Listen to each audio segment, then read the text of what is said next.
Hello Newcastle Fans TV, England review.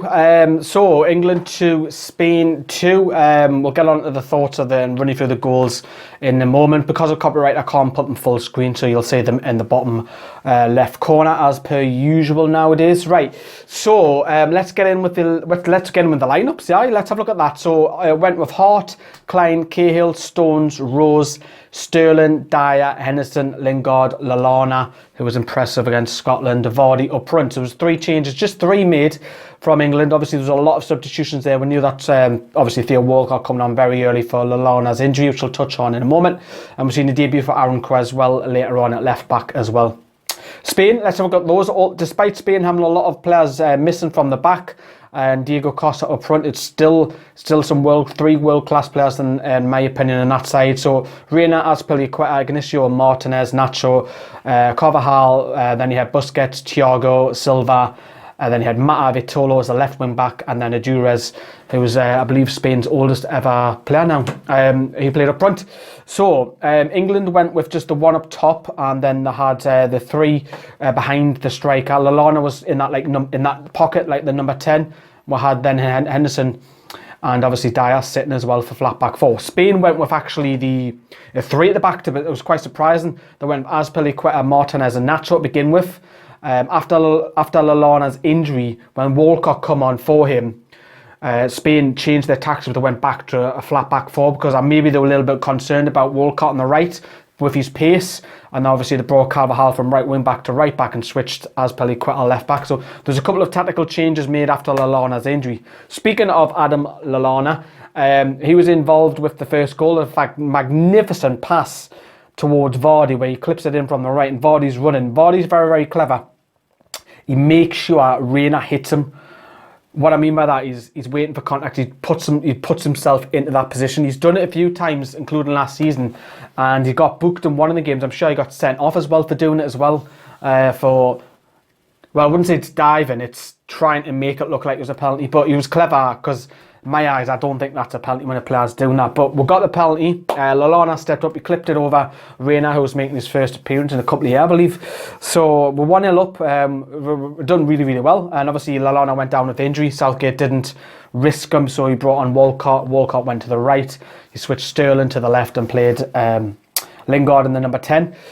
First half, pretty much easy for England. I mean, they had another chance where Sterling played a 1-2 nicely with Lingard, and then Sterling tries to play it across the face of the goal where Vardy can't get on the end of it. They were the only main chances, I feel, in the first half. Going into half-time, fantastic, 1-0 up, you're laughing, great performance. And then England started, especially the first 15 minutes, started off how they did in the first half. Spain were awful going forward, they didn't really offer anything. And then obviously we got the goal pretty quickly when a cross come in. It was headed out to Henderson on the right, and he clips it back into Vardy, and then he does the, obviously headed home, and then he does the celebration. And then we went 2-0 up.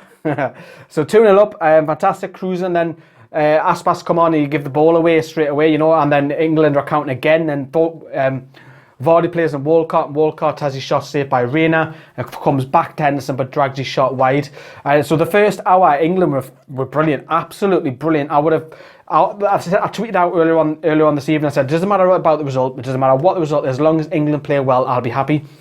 Yes, we'll come on to Spain in a moment. Yes, we're through two away goals, but you have to say you'd be pretty pleased with a lot of things that England did tonight. So obviously the negatives being thrown away a 2-goal lead. So let's get on to them. So when there was changes from both sides, it kind of disrupted the game. That's when you start to see the game a little bit die down, and Spain started having a lot of possession the last half an hour, and then Aspas scored a brilliant goal where he's played on the right. Maybe Stones should put him back on his weaker foot. He curls one and it hits in off the post. It was a great finish, and Liverpool fans are probably asking where was that when he was at the club. So Aspas was Player of the Month in La Liga as well, so he made his Spanish debut scoring. So he's been impressive the last 5 weeks. So Spain dominating, they're trying to get that goal, and literally in the 95th minute they got it. I have to say Isco's run's brilliant, and it was really clever found by Carvajal, but Eric Dyer's sleeping, and then Isco drags it below, it goes underneath Heaton's legs. Maybe Heaton perhaps should do better on that position, that angle, But it's 2-2 at the death, you know. England players you've seen some of them on the floor devastated. I know it's a friendly, but you don't want to lose in that fashion. So that was disappointing because we haven't conceded since the Euros up until tonight, which is impressive. 2-2, full time. All in all, like I said, I think I am fairly happy with it. If, like I said, the result doesn't matter. If England got beat 3-0 and we played well, I would be fairly happy with it. Like Scotland did at the weekend, and Scottish media slated Gordon Strachan for his team playing well. But after the game, Gareth Southgate was asked would he like to have the job. This is what he said. Your audition period is over now. Can we say that you want the job? Yeah? Look, I've loved doing it. You'll continue doing it. Well, that's not my decision. I think we're proud of what we've done with the team. We were asked to take over a situation in a temporary measure, and tonight's performance really was very special.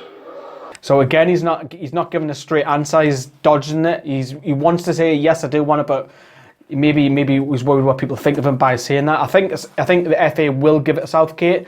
I think it's just because he's been there with the under-21s. He's been there as a player. He's now been amongst the squad for a couple of months now. Is there anybody else that realistically can come in? Obviously, people have been saying Eddie Howe, but Eddie Howe won't leave Bournemouth, so he's out of the equation. People are saying let's go for a more experienced bloke. Let's go for Gus Hiddink. Is another one being thrown out there. Yes, Hiddink's got a good reputation, obviously around the globe with the likes of Australia and South Korea, and his first time around at Holland as well. You know, so all in all, quite happy. No England, no international football till March. Yes. So we're now concentrating on club football week in, week out now, which is bloody marvellous. Going to go back to this one. I just want to throw this out. I'm going to bring the lineup back up again. Right.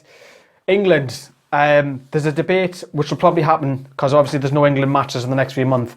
How many of them, including the subs, would you class as world-class players? Honest opinion, get your comments down there below. For me, 0. I wouldn't even class Joe Hart as world-class. I think Joe Hart's just in the next bracket. So for me, 0 world-class. Even the full-strength squad, even Rooney's in there, is not world-class for me. But you know what it is. That just goes to show you. Let me know what you think of your thoughts down there below. And obviously we'll now start to turn the attention to Newcastle. We'll probably get the John Joe Shelby because we'll find out tomorrow whether he pleads guilty or not. How many games he gets banned. Obviously the podcast is out as well. Big massive thank you to everybody who's commented on it and downloaded it. We've got it on 3 websites, and obviously we've got the video out as well. So took a while, took a good 5 hours to edit, trim it.